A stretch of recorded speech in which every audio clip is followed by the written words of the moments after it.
الحمد للہ رب العالمین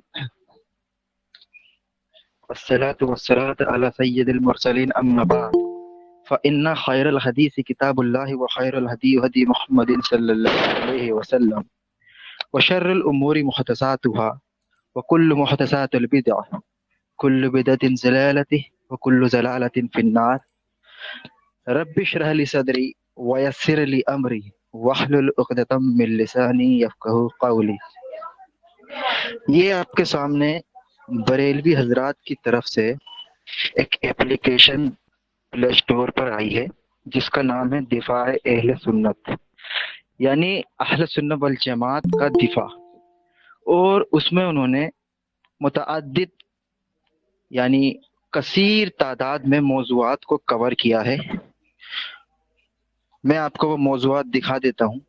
یہ سارے آپ کے سامنے موضوعات ہیں۔ یہ جتنے بھی آپ موضوعات دیکھ رہے ہیں انشاءاللہ ان کا ایک دن متعین کر کے ایک ہفتے میں میٹنگ ہوا کرے گی، اس کے ساتھ ساتھ پھر ان کا رد کرتے ہوئے چلیں گے۔ تو ان بریلوی حضرات نے مختلف موضوعات پر اس ایپلیکیشن کو شائع کیا ہے اور اس میں انہوں نے جوابات دینے کی کوشش کی ہے جو اشکال آتے ہیں۔ جس طرح سے آپ کے سامنے یہ کچھ موضوعات ہیں، انشاءاللہ ہفتے میں ایک بار ہم ان کا ایک ایک کر کے رد کرتے چلیں گے، ایک ایک موضوع کر لے کے چلیں گے، اور اس میں جتنے بھی موضوعات ہیں ٹن بائی ٹن انشاءاللہ ان کی وضاحت کرتے چلیں گے، کیونکہ اس میں فروعی مسائل کا بھی اختلاف ہے اور عقیدہ کا بھی اختلاف ہے۔ چونکہ فروعی مسئلہ یہ جو ہے یہ بعد کی چیز ہوتی ہے۔ سب سے پہلے انسان کا عقیدہ درست ہونا چاہیے کہ اس کا عقیدہ کیا ہے۔ تو سب سے پہلے جو میں نے شروعات کی ہے ان موضوعات میں سے وہ عقیدہ سے شروع کی ہے، اور عقیدہ میں بھی خصوصاً اللہ تبارک و تعالیٰ کی ذات اور رسول اللہ صلی اللہ علیہ وسلم کی ذات کے تعلق سے میں نے ایک اس میں موضوع کو متعین کیا ہے۔ انشاءاللہ یہ تمام موضوعات کو ہم کور کریں گے، لیکن سب سے پہلے ہم عقیدہ پر بات کریں گے۔ تو میں یہاں سے شروع کرتا ہوں۔ ان کا حضور صلی اللہ علیہ وسلم نور ہیں۔ سب سے پہلی غلطی ان کی یہ ہے کہ حضور محمد نام نہیں لکھا، صلی اللہ علیہ وسلم لکھا، بغیر نام کے صلی اللہ علیہ وسلم پڑھ رہے ہیں۔ حالانکہ اللہ تبارک و تعالیٰ قرآن میں فرماتا ہے لا تجعلوا دعاء الرسول بینکم کدعاء بعضکم بعض، کہ جو ایک دوسرے کا نام تم آپس میں پکارتے ہو اس طرح سے میرے نبی کا نام نہ پکارو، ٹھیک؟ یعنی جب بھی رسول اللہ صلی اللہ علیہ وسلم کا نام آئے گا تو تمہیں درود پڑھنا ہے احتراماً۔ تو یہاں پر نہ تو نبی کا نام لکھا ہے انہوں نے، اور نبی کے نام کے پیچھے کیا لکھا؟ محمد تو لکھا نہیں، حضور لکھ دیا۔ اب حضور کون ہے اس کی وضاحت نہیں کی۔ خیر، ہم اس کو اوپن کرتے ہیں۔ اس میں کچھ دلائل دیے گئے ہیں انشاءاللہ۔ اللہ کے رسول صلی اللہ علیہ وسلم کے نور ہونے کے تعلق سے جو انہوں نے دلیل پیش کی ہیں انشاءاللہ اس کی ہم وضاحت کریں گے، اور انہوں نے کیا گمراہی پھیلائی ہے ان دلائل میں اس کا بھی جواب دینے کی ہم کوشش کریں گے۔ تو آپ کے سامنے سب سے پہلی ان کی دلیل سورہ مائدہ آیت نمبر 15، جہاں سے انہوں نے استدلال کیا ہے۔ اس میں یہ ہے قد جاءکم من اللہ نور و کتاب مبین، یعنی بے شک تمہارے پاس اللہ کی طرف سے ایک نور آیا اور روشن کتاب۔ انہوں نے کنز الایمان احمد رضا خان صاحب کا ترجمہ کیا ہے بے شک تمہارے پاس اللہ کی طرف سے ایک نور آیا اور روشن کتاب۔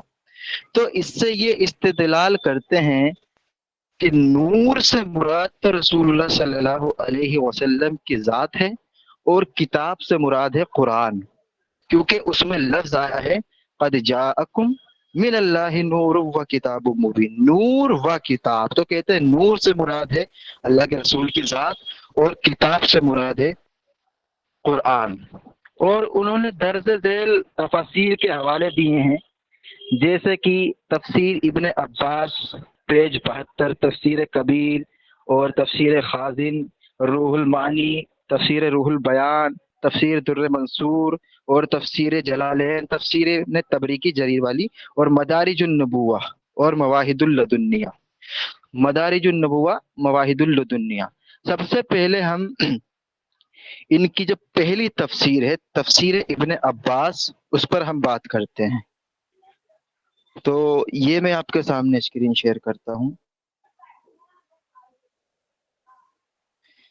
یہ تفسیر ابن عباس کے نام سے ہے مقباس، اور اس کی سند اس طرح ہے، تمامی حضرات دیکھیے گا، اس میں ہے کہ اخبرنا عبداللہ ثقلین بن مروان الاسوی قال اخبرنا عبداللہ قال اخبرنا ابو عبیدۃ عود بن محمد رازی قال اخبرنا عمار بن عبد المجید الطحوی قال اخبرنا علی بن اسحاق اور قال اخبرنا محمود بن مروان ان کلبی ان ابی صالح ان ابن عباس، یعنی یہ ابن عباس رضی اللہ تعالی عنہ تک یہ سند کو لے کر چلے ہیں۔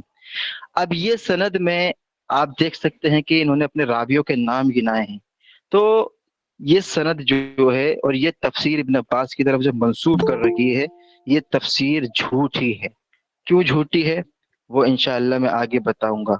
یہ کتاب ہے الجرح و تعدیل، امام رازی رحمہ اللہ جو کہ ایک بہت بڑے امام ہیں جرح و تعدیل کے، انہوں نے اپنی کتاب میں دیکھیں یہاں پر یہ دیکھ سکتے ہیں، کہتے ہیں کہ ابو صالح بازان صالح الحدیث یکتب الحدیث ہو ولا یتحجا، یعنی یہ جو ابو صالح بازان ہے نا، یہ حدیث اس سے نہ لکھی جائے، اور آگے انہوں نے کہا ولا یتحج، یعنی اس سے حجت بھی نہ پکڑی جائے، یعنی انہوں نے واضح طور پر کہا ہے کہ یہ جو ابو صالح ہے اس سے نہ تو حدیث لکھی جائے اور نہ ہی اس سے احتجاج کیا جائے۔ اور دیکھیں یہ وہی راوی ہے جو اس سند میں آیا تھا، یہ زوم کر کے میں دکھا رہا ہوں، ابو صالح بازان، اور اس سے پیچھے جو تفسیر ابن عباس میں وہ راوی ہے وہ یہاں آپ دیکھ سکتے ہیں، یہ رہا ابو صالح، یہ ابو صالح، یہ واضح طور پر امام رازی رحمہ اللہ نے جو کہ علل کے امام ہے یہ کہا ہے کہ اس سے حجت نہ پکڑی جائے۔ ٹھیک، اب اس سے آگے ہم چلتے ہیں۔ یہ ہے کتاب الضعفاء والمتروکین، امام نسائی رحمہ اللہ، جو ایک بہت بڑے امام ہے جن کی سنن نسائی بھی بہت مشہور ہے۔ سنن نسائی، اس میں امام امام نسائی فرماتے ہیں، یہ دیکھیں بابا میں، اور کہتے ہیں بازان ابو صالح کلبی ضعیف کوفی، یعنی یہ جو ابو صالح کلبی ہے یہ ضعیف کوفی ہے، یعنی امام نسائی رحمہ اللہ نے بھی اس راوی کو ضعیف قرار دیا ہے، اور امام رازی رحمہ اللہ نے بھی کہا کہ اس سے حدیث نہ لکھی جائیں۔ تو یہ تو ہو گئے دو حوالے اس تفسیر کے جھوٹے ہونے کے۔ تیسرا حوالہ اب ان کے میں گھر سے دیتا ہوں، جو بڑے مشہور اور معروف ہیں، امام احمد رضا خان جن کو یہ اعلیٰ حضرت کہتے ہیں، ان کی فتاوی رضویہ ہے، اور جس کا جلد 29 یعنی 29 ہے، اس کے صفحہ نمبر 397 پر وہ کہتے ہیں، واضح طور پر انہوں نے کہا ہے، یہ آپ پڑھیں کہ اس طریق میں کمزور ترین طریق کلبی کا ابو صالح سے اور اس کا ابن عباس رضی اللہ تعالیٰ عنہما سے روایت کرنا، اگر اس کے ساتھ محمد بن مروان اسدی کی روایت مل جائے تو وہ کذب کا سلسلہ ہے، یعنی انہوں نے واضح طور پر کہا ہے کہ یہ کذب کا سلسلہ ہے، اور اس کی وضاحت میں آپ یہاں دیکھ سکتے ہیں، کہتے ہیں 3 نمبر پہ یہ تفسیر منسوب کی گئی ہے ابن عباس رضی اللہ تعالی عنہما کی طرف، حالانکہ یہ ان کی کتاب نہیں ہے۔ تو یہ ان کے فتاوی رضویہ کی جلد 29 صفحہ نمبر 397 پہ امام احمد رضا خان نے خود اس رابی کے اوپر جرح کی، اور یہ بھی کہا کہ یہ تفسیر ابن عباس کی طرف منسوب ہے، ان سے ثابت نہیں ہے۔ تو یہ تو ثابت ہوا کہ جو انہوں نے سب سے پہلے تفسیر کا حوالہ دیا تھا وہ تفسیر ان کے کچھ کام نہ آ سکی۔ اب ہم واپس آتے ہیں ان کی وضاحت کی طرف۔ ٹھیک، یہ اب دیکھیں یہاں پر یہ جو لفظ ہے جہاں پر میں ابھی آپ کو یہ کروں گا، یہ اس میں یہ ہے قد جاءکم من اللہ نور و کتاب مبین، کہ یقیناً ہم نے آپ کی طرف نور اور کتاب بھیجی۔ ٹھیک، تو اس سے کہتے ہیں نور سے مراد ہے اللہ کے رسول صلی اللہ علیہ وسلم کی ذات، اور کتاب سے مراد ہے قرآن۔ چلیے ہم پہلے قرآن سے ہی پوچھتے ہیں کہ اس سے کیا مراد ہے۔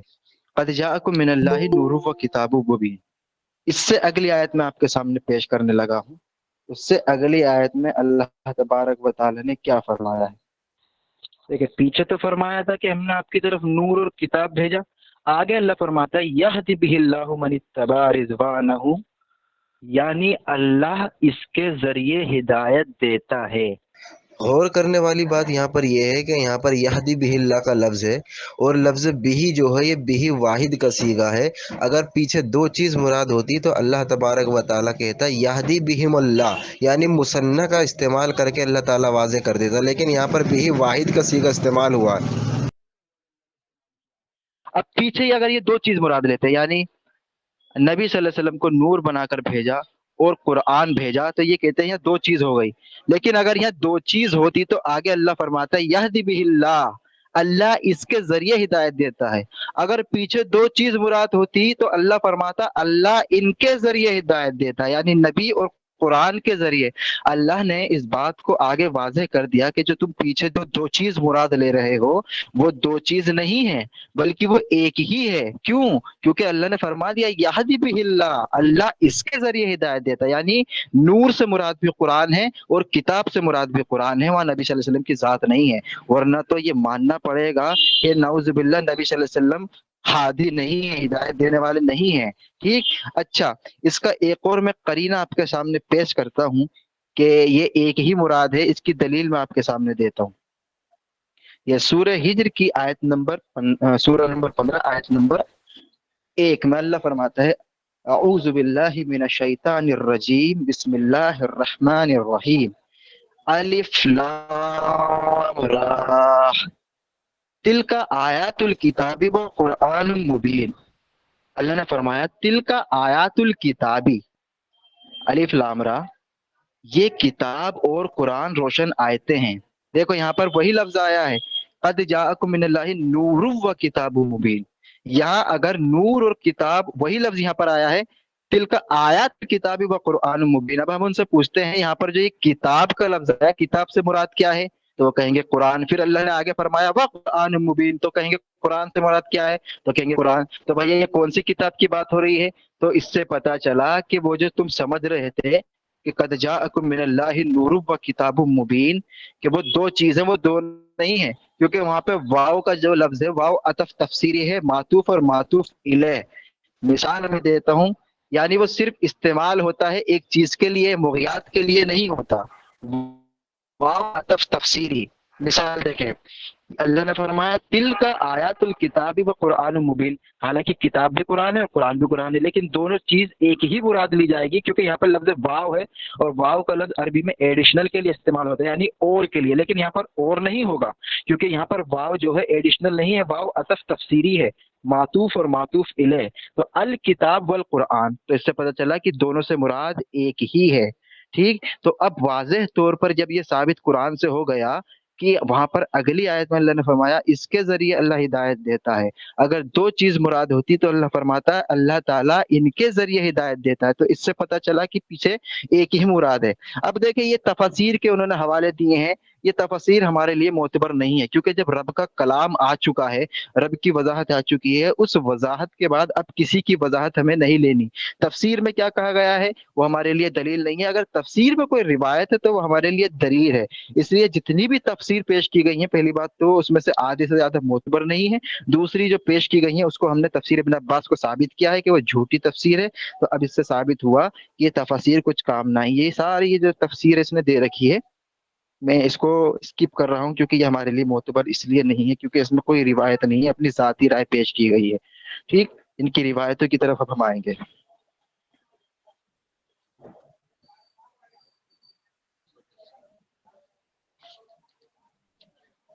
اب دیکھیں یہ ایک بات کہتے ہیں کہ غوث پاک کا کیا عقیدہ ہے۔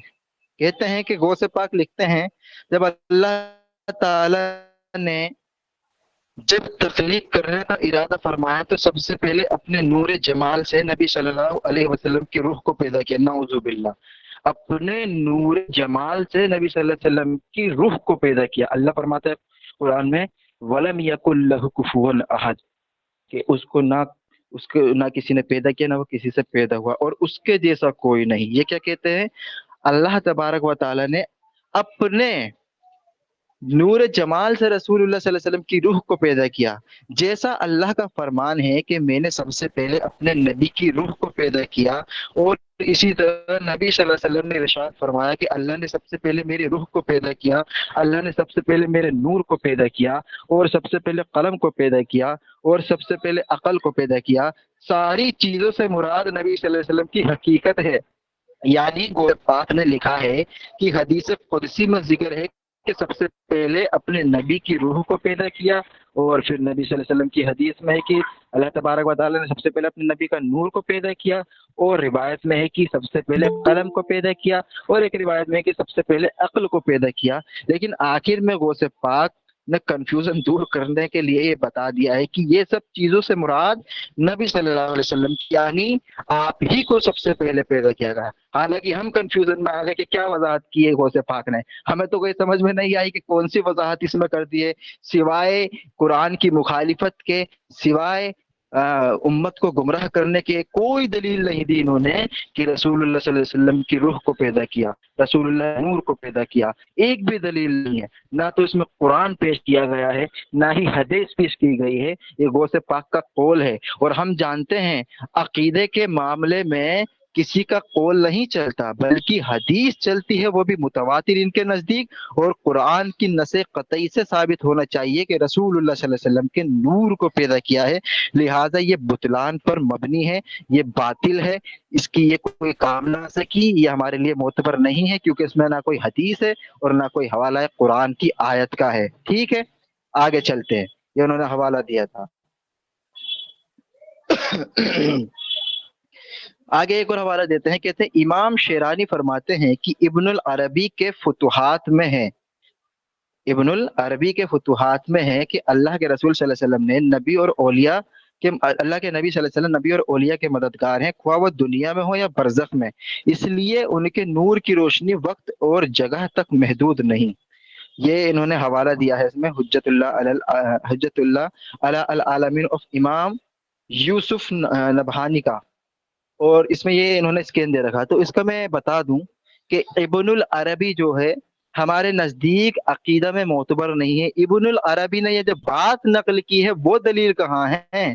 ہم نے کہا کہ اللہ تبارک و تعالی قرآن میں فرماتا ہے کہ تم اللہ کی طرف ایسی بات منسوب نہ کرو کہ جو اللہ نے کہی ہی نہ ہو، یقیناً تم صریح گمراہ ہو۔ یعنی اللہ فرما رہا ہے کہ میری طرف کوئی بات منسوب نہ کرو، جو ایسا کرتا ہے تو وہ صریح گمراہ ہے۔ پھر اللہ کے رسول صلی اللہ علیہ وسلم نے مسلم شریف کی حدیث سب سے پہلی یہی ہے کہ جس نے میری طرف جھوٹ منسوب کیا وہ اپنا ٹھکانہ جہنم میں بنا لے۔ اور پھر یہ ہمیشہ حدیث بھی پیش کرتے ترمذی شریف کی کہ جس نے قرآن میں اپنی طرف سے کوئی تفسیر کوئی رائے رکھی تو وہ اپنا ٹھکانہ جہنم میں بنا لے۔ اب ہم پوچھتے ہیں کہ ابن العربی رحمہ اللہ نے کون سا حوالہ پیش کیا ہے؟ ایک تھا، دیکھیں میں آپ کو کنفیوژن دور کرتا ہوں، ایک ابن عربی ہے، ایک ابن العربی ہے۔ آپ یہاں دھوکہ نہ کھائیے گا، ابن عربی تو پکا کافر ہے۔ میزان الاعتدال میں اس کو امام لسان الميزان میں امام ابن حجر اسقلانی نے اس کو کافر لکھا ہے، اور بہت سارے محدثین نے اسے کاذب کہا ہے، جھوٹا کہا ہے۔ یہ ابن العربی ہیں، یہ اہل سنت کے امام ہیں، لیکن ابن العربی رحمہ اللہ نے یہاں پر کوئی حوالہ نہیں دیا قرآن اور حدیث سے، لہٰذا یہ ہمارے لیے دلیل نہیں بن سکتی۔ تو یہ بھی دلیل ان کے کچھ کام نہ آ سکی۔ اب آتے ہیں ان کی چوتھی دلیل کی طرف۔ کہتے ہیں کہ رسول اللہ صلی اللہ علیہ وسلم کا سایہ نہیں تھا۔ جب حضور صلی اللہ علیہ وسلم سورج کے سامنے کھڑے ہوتے تو آپ کا نور سورج کی روشنی پر غالب آ جاتا۔ پھر آگے نقل کرتے ہیں سیدنا ابن عباس سے، اور کہاں سے حوالہ دیتے ہیں؟ جز المفقود مصنف عبد الرزاق حدیث 4 ابن جوزی الوفا جلد 2 صفحہ نمبر 65 شامی، اور سبل الہدا اور جلد 2 صفحہ نمبر 12 علی قاری شرح شامل۔ اب ذرا میں یہاں پر واضح کر دوں کہ یہ جو کتاب کا اس نے اسکین دکھایا ہے نا، یہ مصنف والا، یہ مصنف جس کا نام ہے جز المفقود یہ بریلوی حضرات یہ کہتے ہیں کہ مصنف عبد الرزاق کا ایک چیپٹر ہے جو کہ امام عبد الرزاق کے دور میں کھو گیا تھا، ہم نے 200 سال پہلے اس کو ڈھونڈا ہے، تو یہ اس کا ایک باب ہے، اس میں یہ تمام روایتیں لکھی ہیں۔ ابھی انشاءاللہ اس کتاب کی دیکھیں میں تردید کیسے کروں گا اور ان کا جھوٹ آپ کو دکھاؤں گا کہ کتنا یہ جھوٹ بولتے ہیں۔ تو یہ جو انہوں نے حدیث دی ہے کہ رسول اللہ کا سایہ نہیں تھا، وہ اسی کتاب سے دی ہے، جز المفقود، جس کو شورٹ میں لوگ مشہور کرتے ہیں جز عبد الرزاق۔ تو اس میں ایک روایت یہ لکھ رہے ہیں، دیکھیں یہ عبد الرزاق ان ابن جریج قال اخبرنی نافع ان ابن عباس قال لم يكن رسول اللہ صلی اللہ علیہ وسلم ذل ولم یفد ما شم۔ یہاں پہ میں سند کو آپ کو دکھا دوں، دیکھیں اس کو یاد رکھیے گا، عبد الرزاق ان ابن جریج، عبد الرزاق ان ابن جریج۔ اب میں آپ کو اس کتاب کا حال دکھاتا ہوں، چلیں ٹھیک ہے۔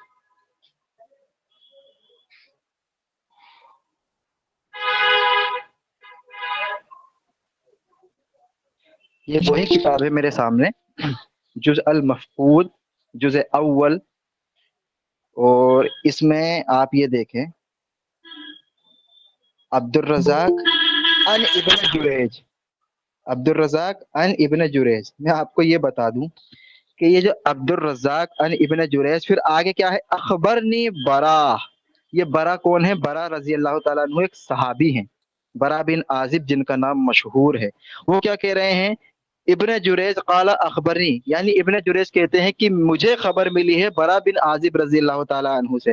اب لطیفہ سنیں، اس کتاب کی آپ حیثیت دیکھیں۔ ابن جریج کیا کہہ رہے ہیں کہ مجھے خبر ملی ہے برا بن عازب سے۔ اخبرنی کا معنی ہوتا ہے کہ مجھے خبر ملی، اخبرنی۔ اب میں ان سے پوچھتا ہوں کہ برا بن عازب کی جو وفات ہوئی ہے نا، امام ابن حجر اسقلانی نے تقریب التہذیب میں ذکر کیا ہے کہ امام برا بن عازب کی جو وفات ہوئی ہے وہ 72 ہجری میں ہوئی ہے، یعنی 72 ہجری میں برا بن عازب رضی اللہ تعالی عنہ کی وفات ہوئی ہے۔ اور پھر جو یہ ابن جریج ہے نا، یہ ابن جریج، ان کی جو پیدائش ہوئی ہے، ان کی پیدائش ہوئی ہے 180 ہجری میں۔ کتنے ہجری میں؟ 180 ہجری میں۔ اب ذرا ہم ان سے پوچھتے ہیں کہ برا بن عازب ابن جریج کی پیدائش سے 8 سال پہلے ہی دنیا سے چلے گئے تھے، تو یہ انہوں نے کب سن لیا برا بن عازب سے؟ یہ انہوں نے کب سن لیا؟ جب برا بن عازب 72 ہجری میں مر گئے، وفات پا گئے رضی اللہ تعالی عنہ، تو پھر ابن جریج جو 180 ہجری میں 8 سال بعد پیدا ہو رہے ہیں، تو وہ کہاں سے سنیں گے؟ یہ پتہ چلی کہ یہ کتاب ہے، یہ جھوٹ کا پلندہ ہے۔ اب میں آپ کو ایک لطیفہ اور بتا دیتا ہوں، انہی کی جو اس نے کتاب لکھی ہے، اس کی شرح کرتے ہوئے وہ آگے کیا لکھتے ہیں، دیکھیں ایک روایت کی شرح کرتے ہوئے حاشیے میں لکھتے ہیں 3 پر، کہتے ہیں کہ الحدیث باسناد انقطع لان ابن جریج لم یدرک البراء۔ کہتے ہیں کہ اس حدیث میں انقطاع ہے، کیوں؟ کیونکہ ابن جریج نے برا بن عازب رضی اللہ تعالیٰ عنہ کو دیکھا ہی نہیں۔ تو جب دیکھا ہی نہیں ہے تو آپ نے پہلے جو روایت نقل کی تھی وہ روایت وہی تھی کہ ان ابن جریج اور اخبرنی برا۔ تو اب پتہ چلا کہ برا بن عازب رضی اللہ تعالیٰ عنہ کو جب دیکھا ہی نہیں، خود کو تسلیم کیا۔ دیکھو ان کے مصنف نے کہتے الحدیث باسناد انقطع، کی یہ حدیث جو ہے یہ انقطع ہے، لأن ابن جریج لم یدرک البراء، یعنی برا بن عازب کو ابن جریج نے نہیں دیکھا۔ تو بھائی جب نہیں دیکھا تو پتہ چلا کہ یہ روایت اور یہ کتاب جھوٹ کا پلندہ ہے۔ آگے چلتے ہیں، اب ایک دیکھیں اسی کتاب میں حدیث نمبر 27، سند دیکھیں، کہتے ہیں کہ عبد الرزاق قال اخبرنی زہری، عبد الرزاق قال اخبرنی زہری، یہ دھیان رکھیے گا، عبد الرزاق قال اخبرنی زہری، یعنی عبد الرزاق نے امام زہری سے ان کو خبر ملی، عبد الرزاق نے امام زہری سے خبر لی، یعنی وہی روایت۔ اب میں آپ کو بتا دوں کہ امام عبد الرزاق رحمہ اللہ کی جو پیدائش ہوئی ہے، امام عبد الرزاق رحمہ اللہ کی جو پیدائش ہوئی ہے اس پر تو اختلاف نہیں ہے، ان کی جو وفات ہوئی ہے نا عبد الرزاق رحمہ اللہ کی، ان کی وفات ہوئی ہے معذرت چاہوں گا، امام زہری کی جو وفات ہوئی ہے وہ ہوئی ہے 125 ہجری میں۔